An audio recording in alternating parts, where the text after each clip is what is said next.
हूँ मानसी सुदर्शन। आप देख रहे हैं सिटी न्यूज। मैं आप सभी दर्शकों का करती हूँ स्वागत। अब बढ़ते हैं खबरों की तरफ। अगली खबर यूपी के जनपद अयोध्या से है। जनपद अयोध्या के तहसील बीकापुर में आज संपूर्ण समाधान तहसील दिवस आयोजित किया गया। इस दौरान जनपद अयोध्या के कमिश्नर नवदीप, वरिष्ठ कप्तान शैलेश पांडे के साथ जनपद अयोध्या के जिलाधिकारी नीतीश कुमार ने जनता की समस्याओं को सुना और विभिन्न विभाग के संबंधित अधिकारियों को जांच उपरांत तुरंत निस्तारण करने का दिशा निर्देश दिया।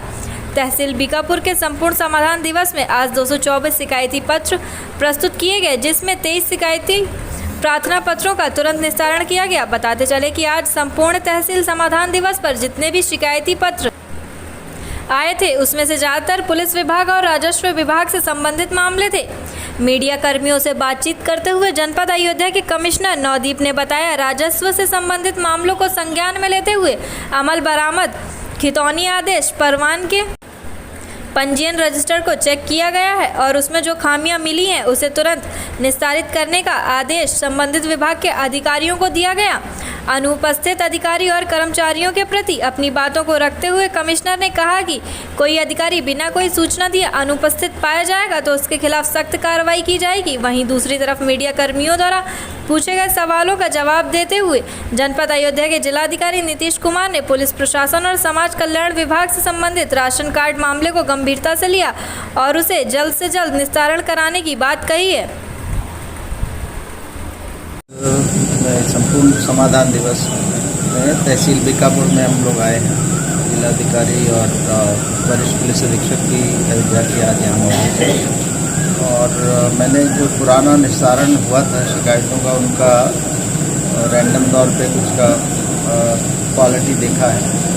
कुछ में काम अच्छा हुआ, कुछ में उतना अच्छा नहीं हुआ है। उन अधिकारियों को बताया गया कि इसको गुणवत्तापूर्ण निस्तारण करें और यहाँ जो तहसील में अमल दरामद का व्यवस्था है, जो कोर्ट से आदेश आ जाता है परवाना अमल दरामद या अविवादित विरासत के मामले, उसमें थोड़ा विलम्ब हो रहा था। तो संबंधित कर्मचारियों को बताया गया कि इसको इस प्रकार से जो समय अवधि में ये दर्ज हो जाने चाहिए आदेश R6 में उतने अवधि में ही हों और उसी स्पीड से फिर जो कंप्यूटराइज खतौनी है उसमें भी दर्ज हो जाए और फिर उसकी कॉपी एक फ्री ऑफ कॉस्ट संबंधित किसान को मिल जाए। इसमें विगत कुछ समय से यहाँ थोड़ी ढिलाई थी, इसलिए इसको बताया गया कि इसको तेज करेंगे और यहाँ के तहसीलदार को भी कहा गया कि जो व्यवस्था को चाक चौबंद कर रहे हैं। 15 दिनों बाद हम फिर किसी भी समय आकस्मिक निरीक्षण आ सकते हैं। कुछ अधिकारी ऑप्शन जी, कुछ अधिकारी ऑप्शन जो अधिकारी ज़्यादातर अधिकारी प्रेजेंट थे, टाइम से आ गए थे। 10 बजे जब आया ज़्यादातर अधिकारी मौजूद थे। तो जो एब्सेंट अधिकारी होंगे उनका स्पष्टीकरण कॉल किया जाएगा। अगर कोई जेन्युइन एक्सक्यूज नहीं है तो उनके खिलाफ कड़ी कार्रवाई की जाएगी, वेतन रोका जाएगा, जैसा कि केस बाय केस डिसाइड करेंगे। और ये कहा गया कि आगे से सब लोग समय से आएँ। अगर अनुपस्थित हैं तो जो तहसील दिवस की अध्यक्षता कर रहे हैं, अगर SDM हैं तो SDM, अगर जिलाधिकारी कर रहे हैं तो उनको जानकारी में हो कि बीमार हैं या छुट्टी पे हैं। बिना जानकारी कोई अनुपस्थित नहीं होगा, उसे गंभीरता से लिया जाए। और जिन विभागों की ज़्यादा संख्या में शिकायत नहीं थी तहसील संपूर्ण समाधान दिवस में, उनको कहा गया कि उतना ही उनकी गुणवत्ता में वो बेहतरी लाएँ, बिकॉज उनके पास ज़्यादा समय है उन शिकायतों के ऊपर गहराई से में जाने का। और ज़्यादातर शिकायतें यहाँ तहसील राजस्व विभाग और पुलिस विभाग की थी, जो कि अपेक्षित भी है। यहाँ तहसील दिवस में रूटीन में भी लोग आते हैं तो संपूर्ण समाधान दिवस के दिन वो अपना एप्लीकेशन उसी के अंतर्गत देते हैं। और यहाँ चक्र ऋणों के कब्जे, नालों के कब्जे, आपस के भूमि विवाद, आबादी के विवाद जो अधिक संख्या में थे, उसमें पुलिस और राजस्व विभाग को कहा गया है कि वो जॉइंट उसमें कार्रवाई करें। यहाँ भी आते हैं तब भी, और जब समाधान दिवस है हमारा थाना दिवस वाले दिन समाधान दिवस, उसमें भी करें। क्योंकि बहुधा देखने में आता है कि आबादी के अंदर के विवादों को अगर सही समय पे निस्तारण ना किया जाए तो उसकी परिणति आपस में लड़ाई के रूप में होती है और फिर कई बार लोगों की हत्याएँ भी हो जाती हैं। क्योंकि आपका कृषि भूमि की तो पैमाइश है और उसका हक किसका हक है वो क्लैरिटी है। आबादी की भूमि में वो भी समस्या है, तो इसीलिए शासन ने स्वामित्व योजना जो घरौनी वितरण का कार्य बनाया गया है, उसमें GIS ड्रोन से सर्वे होता है, उस कार्य में भी हम लोग निरंतर उसका अनुश्रवण कर रहे हैं और प्रयास ये है कि जल्दी से जल्दी उसको पूरा कर दें ताकि किस दिन किस व्यक्ति के पास कितनी भूमि आवास के रूप में थी वो प्रमाणित होने पे जो आगे आने वाले समय में ये जो आबादी के झगड़े हैं ये भी काफ़ी हद तक हम उनका सही ढंग से निस्तारण करेंगे। पुलिस के और कुछ समाज कल्याण विभाग के और राशन के मामले आए हैं और सबको संबंधित विभाग को निर्देशित किया गया है कि तत्काल गुणवत्ता युक्त परीक्षण करके उसका निस्तारण कराएं और मौके पे जाके भी निरीक्षण करें और उसमें अब लाभार्थी को ये जो कंप्लेंट है उनको अवगत जरूर कराएं, फ़ोन करके उनको अवगत कराएं कि आपका कौन सा प्रॉब्लम ये किस तहत होना है और अगर नहीं होना है तो भी अवगत कराएं कि इसको इस प्रोविजन्स के तहत नहीं हो सकता। समाधान दिवस का उद्देश्य ये है कि अगर कोई समस्या है तो उसको मौके पे जाएं और अगर राजस्व की समस्या है और उसमें पुलिस बल की आवश्यकता है तो समन्वय स्थापित करके ये लोग समाधान दिवस के बाद थाने दिवस होती है उसमें भी समन्वय स्थापित करके टीम बनाकर जाते हैं और समस्या का समाधान करते हैं। कुछ अधिकारी जो मोबाइल पे क्या आजकल व्हाट्सएप वगैरह में बहुत सारी चीज़ होती है जो विभागीय कार्रवाई के संदर्भ में होती है, अब क्या हो रहा है उसको देखना अलग, वो एक अलग जांच का विषय है। और रही बात क्या कहते हैं कुछ अधिकारी जो एब्सेंट हैं उस पर कार्रवाई हम लोग करते हैं और वेतन का 1 दिन का वेतन उसको रोकते हैं और उसको विभागीय कार्रवाई हम लोग सुनिश्चित करते हैं। अयोध्या के चेला छावनी स्थित श्यामा प्रसाद मुखर्जी वार्ड में आम आदमी पार्टी के संगठन निर्माण कार्यक्रम का आयोजन मोहम्मद इसरार उर्फ मुन्ना के नेतृत्व में कार्यक्रम आयोजित हुआ, जिसमें मुख्य अतिथि के तौर पर आम आदमी पार्टी के जिला प्रभारी वंशराज दुबे रहे। इस कार्यक्रम में आयोजक मोहम्मद इसरार उर्फ मुन्ना ने मुख्य अतिथि वंशराज दुबे का माला पहनाकर व बुके देकर स्वागत किया। इस दौरान आम आदमी पार्टी के युवा नेता मोहम्मद इसरार उर्फ मुन्ना ने बताया कि श्यामा प्रसाद मुखर्जी वार्ड में आम आदमी पार्टी की बैठक संपन्न हुई है। इस बैठक में सभी पदाधिकारी व कार्यकर्ता आम आदमी के मौजूद रहे और संगठन को मजबूत करने की व नगर निगम के चुनाव को लेकर बैठक की गई, जिसमें श्यामा प्रसाद मुखर्जी वार्ड से आम आदमी पार्टी से पार्षद प्रत्याशी मोहम्मद इसरार उर्फ मुन्ना को प्रत्याशी बनाने की बात की गई है। इस अवसर पर मोहम्मद शोएब मिर्ज़ा, मोहम्मद फरीद, फैज़ान खान आदि लोग मौजूद रहे। सभी क्षेत्रवासियों को ईद की बहुत सारी मुबारकबाद और शुभकामनाएं। आज हमारे संगठन की एक आम आदमी पार्टी की मीटिंग हुई जिसमें मुख्य अतिथि के रूप में वंशराज दुबे जी थे और मुझे एक पद सौंपा है जो पार्षद पद प्रत्याशी के लिए है। बस यही से मैं अपनी बात खत्म करूंगा। इस क्षेत्र का मैं पार्षद श्यामा प्रसाद मुखर्जी पार्षद पद प्रत्याशी सभी से अनुरोध है कि क्षेत्रवासियों से कि मेरा हौसला अफजाई करें और अपना आशीर्वाद से मुझे नवाजें। अगर मैं जीता क्षेत्र में तो आप लोग को कभी किसी चीज की कमी नहीं होने दूंगा। ये मेरी जिम्मेदारी है। मोहम्मद इसरार उर्फ मुन्ना भैया। उत्तर प्रदेश के ललितपुर और चंदेली में हुई जघन्य अपराध की घटना। उच्च न्यायालय की निगरानी में सीबीआई जांच कराने की मांग को लेकर आज अयोध्या जनपद में आम आदमी पार्टी के सैकड़ों कार्यकर्ताओं ने जिला प्रभारी वंशराज दुबे के नेतृत्व में पैदल मार्च निकाला। ये पैदल मार्च सिविल लाइन से गांधी पार्क में जाकर समाप्त हुआ। इस दौरान उन्होंने उत्तर प्रदेश मुख्यमंत्री को संबोधित ज्ञापन जिलाधिकारी अयोध्या के माध्यम से सौंपा। वहीं जिला प्रभारी वंशराज दुबे ने कहा कि ललितपुर में एक किशोरी से गैंगरेप हुआ। जब पीड़िता न्याय पाने के लिए थाने गई तो दरोगा ने न्याय दिलाने की जगह पीड़िता के साथ बलात्कार की घटना को अंजाम दिया। इसके बाद चंदेली में 2 बेटियों को घर में घुसकर पुलिस कर्मियों द्वारा बेरहमी से पीटा गया, जिसमें उनकी मौत हो गई। इस पूरी घटनाक्रम में अपराधी पुलिसकर्मी की अभी तक गिरफ्तारी नहीं हुई है। ललितपुर कांड और चंदेली कांड दोनों मामले में पुलिस अभियुक्त है, इसलिए पुलिस जांच में किसी को भी न्याय नहीं मिल पा रहा है। देखिए, मेरा नाम वंशराज दुबे है। अयोध्या जनपद का जिला संगठन निर्माण प्रभारी हूं मैं। आज जो अभी हाल ही में आपने देखा कि उत्तर प्रदेश के ललितपुर जनपद और चंदौली जनपद में जिस तरीके से उत्तर प्रदेश की पुलिस द्वारा बर्बरतापूर्ण कार्रवाई हुई है।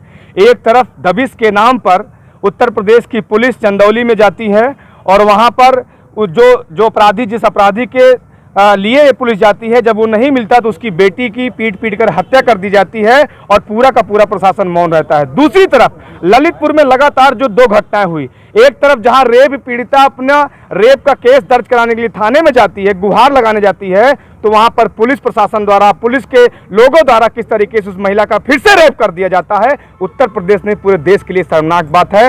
आज हम लोग उन्हीं तमाम मांगों को लेकर पूरे उत्तर प्रदेश में एक ज्ञापन दे रहे हैं मुख्यमंत्री योगी आदित्यनाथ जी के पास कि तमाम मामलों की जांच सीबीआई के द्वारा हो।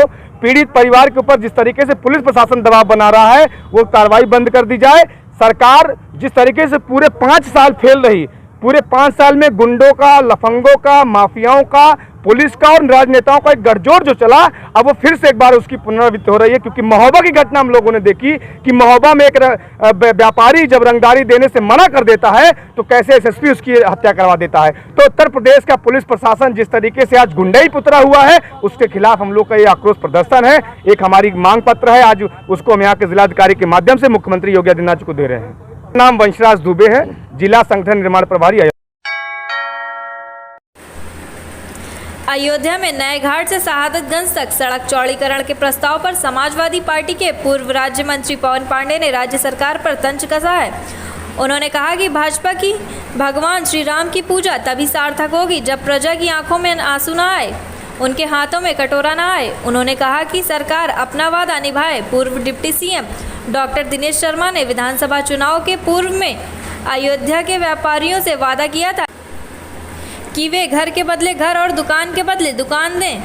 अगर सरकार वादा नहीं निभाती है तो यह भी भ्रष्टाचार होगा। पवन पांडे ने कहा कि अगर शहर का घर व दुकान तोड़ा गया तो शहर का स्वरूप बदल जाएगा। यह लोग 3-4 पीढ़ियों से रह रहे हैं, यह लोग कहाँ जाएंगे? व्यापारी कहाँ जाएंगे? सरकार इनको उचित मुआवजा, सरकार इनकी दुकानों और घरों पर विचार करे। अपील करते हुए पवन पांडे ने कहा कि भाजपा सरकार जनता को रुलाए नहीं, जनता के व्यापारियों को चौपट ना करे, जनता को सताए नहीं, उनके हाथों में कटोरा ना दे। बता दें कि विकास की कड़ी में राज्य सरकार नया घाट से शहादतगंज लगभग 9 किलोमीटर सड़क का चौड़ीकरण करने जा रही है, जिसकी जद में दुकान और मकान आ रहे हैं जो तोड़े जाएंगे, जिसको लेकर समाजवादी पार्टी ने राज्य सरकार पर निशाना साधा। आप वादा करके अगर वादा नहीं पूरा करेंगे तो भी भ्रष्टाचार है, और मैं कहना चाहूंगा ये भ्रष्टाचार भारतीय जनता पार्टी की सरकार को नहीं करना चाहिए। आज आप बताइए, शहादतगंज से लेकर रिकाबगंज, नियामा होते हुए, गुदरी बाजार चौराहा, खवासपुरा, साहबगंज होते हुए आप पूरा अगर ऐसे तोड़ देंगे तो शहर का स्वरूप क्या होगा? जो 3-4 पीढ़ियों से लोग रह रहे हैं, जिनकी मकाने हैं, उनका परिवार कहां जाएगा? अगर आप अच्छा सही मुआवजा नहीं देंगे तो मकान कहां बनवाएंगे, जमीन कहां लेंगे? इन सारे मुद्दों पर उत्तर प्रदेश की सरकार को, इस देश की सरकार को विचार करना चाहिए कि प्रभु श्री राम की पूजा तभी सफल होगी, प्रभु श्री राम की याचना तभी सफल होगी जब यहां की प्रजा की आंख में आंसू ना आने पाए, उनके हाथ में कटोरा ना आए, उनका व्यापार कारोबार बचा रहे, उनका मकान और दुकान बचा रहे। जब यहां पर रहने वाली जो प्रभु श्री राम की प्रजा है, जब उसके चेहरे पर मुस्कान आएगी तभी इनकी प्रभु श्री राम की पूजा सार्थक होगी। ये मैं भारतीय जनता पार्टी की सरकार से, केंद्र और प्रदेश की कहना चाहता हूं। हमारा निवेदन है कि जनता को सताइए मत, जनता को रुलाइए मत, जनता के व्यापार को चौपट मत करिए, उनके हाथ में कटोरा मत।